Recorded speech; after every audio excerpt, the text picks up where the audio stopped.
Mislim, da lahko najkrajše označim pomen Andragoškega centra Republike Slovenije, če rečem, da je njegovo temeljno poslanstvo razvijati kulturo učenja in izobraževanja odraslih v Sloveniji.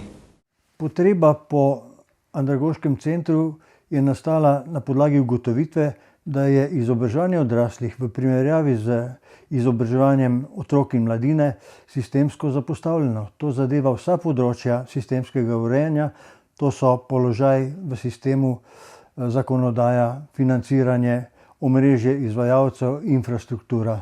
Ministrstvo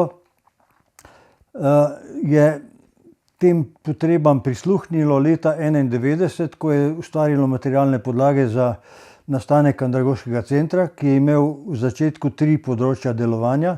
To so bila razvoj in raziskovanje, izobraževanje andragogov in andragoških delavcev in informacijska in dokumentacijska dejavnost. Andragoški center si je kot svojo temeljno nalogo postavil razvijanje kulture učenja v Sloveniji, kar pomeni predvsem poslušati posameznika in njegove potrebe in se organizirati tako, da jih čim bolj zadovolji.